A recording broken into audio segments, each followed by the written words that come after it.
Imagine un matin, tu te réveilles et boum, t'as ton livre entre les mains. En tout cas, t'as une version numérique de ton livre quelque part que tu peux distribuer, que tu peux vendre et qui va te permettre de vraiment changer le game de ta carrière de prof de langue. Alors, est-ce que c'est un rêve? Oui. Mais pas tout à fait, ça devient de plus en plus facile de faire ça. Le problème que tu as peut-être, c'est que sur les plateformes, en ligne et tout ça, t'as peut-être pas envie nécessairement de créer du contenu sur YouTube, de créer du contenu sur Instagram, t'as envie de faire des choses un peu plus profondes et t'as envie de sortir de la masse. Comment tu montres que toi, t'as une vraie expertise, que ce soit acquise par des années d'expérience ou juste que t'as une idée vraiment novatrice, une approche vraiment différente de l'enseignement et t'aimerais la communiquer, mais sans faire des tonnes de petites publications de partout sur les réseaux sociaux ou bien juste dans ta vidéo de présentation et ton profil de présentation sur les plateformes. Tu as envie de crédibilité. Tu l'as deviné, la meilleure façon de faire ça, ça va être de prendre un post-it et le mettre sur un livre. Non, de faire ton livre. Il y a aussi la confiance des étudiants. Tu veux que tes étudiants te prennent au sérieux, tu veux qu'ils comprennent ta méthode et aussi tu veux qu'ils aient entendu parler de toi, qu'ils soient familiers avec tes idées avant de prendre des cours. Tout ça te permet d'avoir des étudiants qui sont hyper motivés quand ils prennent des cours avec toi et qui se disent c'est ce prof-là que je veux, cette prof-là que je veux, pas un autre, pas une autre et ça va vraiment te faciliter le boulot dans les débuts de tes cours, d'avoir des étudiants à qui tu vas pas devoir expliquer ta méthode, les convaincre, ils vont être prêts dès le début à s'investir avec toi. Écrire un livre, c'est comme apprendre une langue. C'est une phrase qui veut rien dire. Pas la phrase que je viens de dire, mais écrire un livre et apprendre une langue, c'est deux choses qui sont extrêmement vagues. C'est toujours la grande question, j'en parle parfois sur cette chaîne, apprendre une langue, ça veut rien dire. Pour certaines personnes, pouvoir se débrouiller et parler 5 minutes une langue, c'est très bien. Pour d'autres personnes, parler une langue ou savoir utiliser une langue, c'est avoir le niveau maximal C2, c'est être bilingue, c'est être parfait. Pareil pour écrire un livre. Il y a des gens qui, comme Victor Hugo, un pote à moi,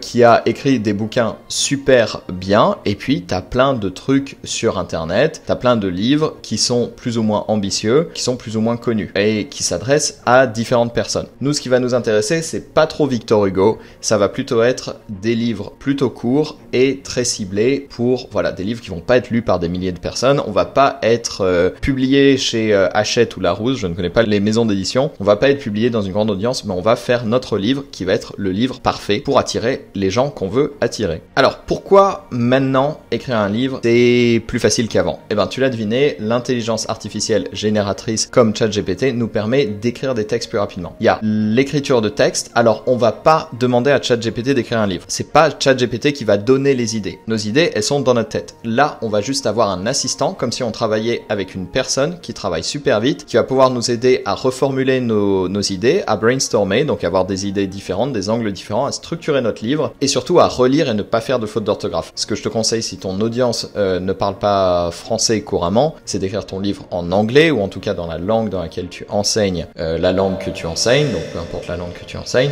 Bref, c'est mieux d'avoir quelque chose de déjà traduit. Et puis il y a aussi une autre fonctionnalité dont je vais parler après, c'est que dans l'intelligence artificielle, il y a de grands progrès qui ont été faits dans la reconnaissance vocale. On peut très facilement maintenant dicter des choses et la transcription donc de notre voix à l'écrit devient d'une qualité tout à fait exceptionnelle, j'ai envie de dire, parce que moi je l'utilise tout le temps et il y a vraiment très peu de problèmes avec ça. Alors dans cette vidéo, je vais te montrer comment écrire et lancer ton livre en 30 jours, de l'idée à la publication. Évidemment, tu peux le faire en 60. Évidemment, si tu es un bourrin, tu peux le faire en 7 jours, comme tu veux. Ça dépend de la taille de ton livre, ça dépend de à quel point tu es à l'aise avec les outils qu'il faudra utiliser et ça dépend de ton niveau de qualité que tu veux dans ton livre. Pour moi, quelque chose qui a été important, parce que j'ai fait ce projet, j'en ai parlé dans une newsletter. D'ailleurs, si tu suis la formation gratuite pour devenir prof en 3 jours qui est dans la description, tu recevras ensuite mes emails du lundi. Peut-être qu'à un moment, je ferai ça en séparé. Et pour l'instant, c'est la meilleure façon de recevoir mes emails où je parle un peu plus d'idées différentes, un peu plus novatrices et en profondeur. Le lien est dans la description. Ce qui est important, c'est que ton livre existe. En fait,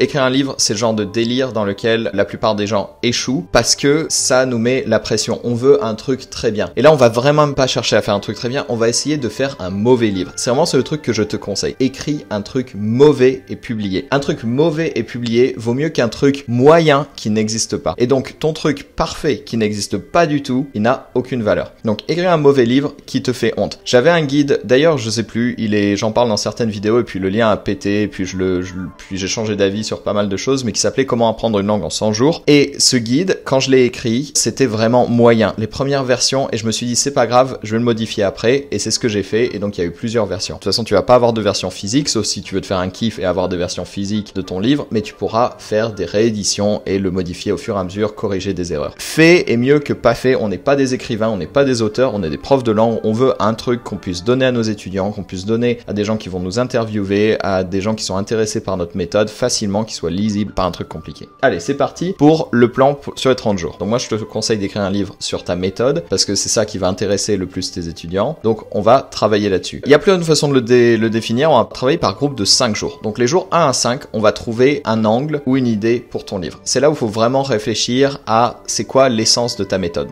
Brainstorm des idées, c'est quoi ta méthode d'enseignement? Est-ce que tu peux lui donner un nom? Est-ce que tu peux utiliser un langage particulier? Par exemple, je sais pas, récemment je te montrais ma méthode Vivaldi avec les 4 saisons, il y avait un concept derrière et tout ça. Qu'est-ce que tu peux faire toi pour définir vraiment ton concept, l'essence même de ta méthode, d'une façon où ce soit pas genre la méthode avec ton nom, mais une méthode qui a un nom cool et tout ça. Jour 6 à 10, on va structurer ton livre et donc là, on va déterminer les grands thèmes de ton livre, les chapitres en fait, tout ce qui va être important dans le plan. J'ai pas mal utilisé ChatGPT pour ça en fait, et j'ai aussi demandé à mes étudiants, dans un formulaire, j'aurais mis une liste de chapitres qui avaient été générés par ChatGPT quand j'avais donné à ChatGPT mes idées en général sur mon concept, et je leur ai demandé de voter pour quel chapitre ils voulaient voir dans le livre. Ils avaient droit à choisir 3 chapitres par personne, et je voyais rapidement les chapitres qui étaient les plus demandés, ce qui m'a permis de structurer mon livre. Ensuite, le jour 11 à 20, on va rédiger. Alors pour rédiger, je te conseille d'y aller de cette façon-là, parce que ça va être le plus rapide. Tu utilises ChatGPT avec un outil de reconnaissance vocale. Il y en a un qui est intégré d'ailleurs avec l'application mobile, je crois sur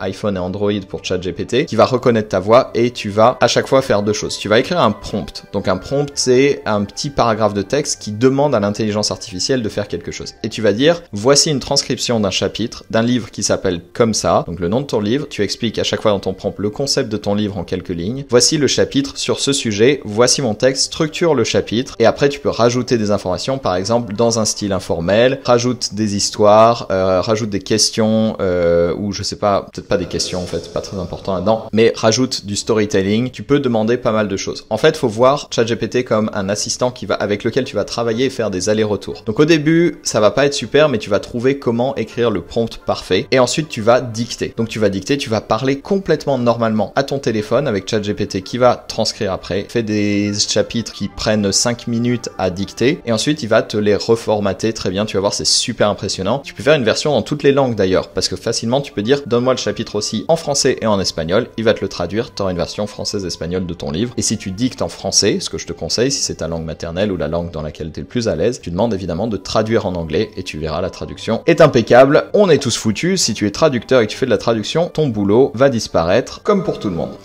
On est du jour 11 à 20, la rédaction, là tu bourrines, tu réfléchis pas à si c'est bien ou pas. Ça va être un peu cringe dans le style, ça va être un peu moche, mais c'est pas grave. Il faut juste faire du contenu, de la masse, c'est pas important que ce soit bien propre, on verra ça du jour 21 à 25, où là, on va revoir et éditer le livre, donc on va relire son livre. Ce qui va être surtout important, ça va pas être de trouver les fautes d'orthographe, parce que honnêtement, il y en aura très peu si tu as dicté ton texte. Ce qui va être important, c'est de vérifier que l'intelligence artificielle s'est pas fait des freestyles, ou est pas trop répétitive sur certaines parties que tu as dictées, par exemple à répéter avec la méthode machin, blablabla. Et des fois, le style est un peu comme ça par défaut. Il faut un peu réorganiser ça, par exemple réorganiser les chapitres. Moi, ce que j'ai fait pour cette partie, étant donné que je déteste revoir un travail que j'ai fait, je déteste regarder mes vidéos sur ma chaîne YouTube, ça me fait transpirer de partout de honte, honnêtement, et c'est une sensation normale et humaine. J'ai payé quelqu'un sur Fiverr, donc fiverr.com, qui est un site de freelance, pour relire mon livre, et cette personne-là m'a suggéré des modifications, principalement dans la structure du livre, et m'a dit ce serait bien si tu rajoutais une conclusion là, si tu écrivais un autre chapitre là-dessus, ici, et donc c'est ce que je vais faire. Donc ça me permet de rester sur le projet et de vraiment vraiment faire avancer le truc. Sinon, tu relis toi-même, tu mets en place tout ça, et voilà. Et les jours 26 à 30, tu vas te préparer à la publication. Alors là, j'ai pas encore énormément de conseils à te donner parce que j'en suis pas encore là. Jusqu'ici, j'ai publié que des PDF, des e-books sur Internet. Ça peut être bien de mettre ça sur Amazon et tu vas devoir mettre en page correctement, choisir une couverture. Ça, c'est le genre de moment où tu te fais kiffer parce qu'en fait, c'est une tâche super sympa et pas trop difficile, et rédiger une description du livre et tout ça. Et ensuite, tu auras ton livre, et donc dans tes vidéos de présentation sur ton Instagram, sur peu importe, sur ton site internet, tu peux te présenter comme voilà, je m'appelle machin et je suis l'auteur de la méthode machin, et tu montres ton livre si tu te fais une version papier, ou sinon tu montres ton livre qui existe, qui va pas être un truc énorme, hein. On va avoir un truc, je sais pas, 50 pages à tout péter, j'ai aucune idée, et ça va te permettre d'avoir plus de crédibilité. Tu vas avoir un livre. Dans une autre vidéo, je pense que je parlerai de comment trouver des étudiants avec un livre, comment se faire inviter sur des podcasts, des choses comme ça. Je vais attendre moi aussi d'avoir un petit peu plus de recul par rapport à mon livre pour t'expliquer tout ça. Voilà, n'hésite pas à me dire dans les commentaires si ce sujet t'intéresse, et en attendant, je te dis abonne-toi, lèche un pouce bleu, et puis à bientôt dans une autre vidéo. Salut!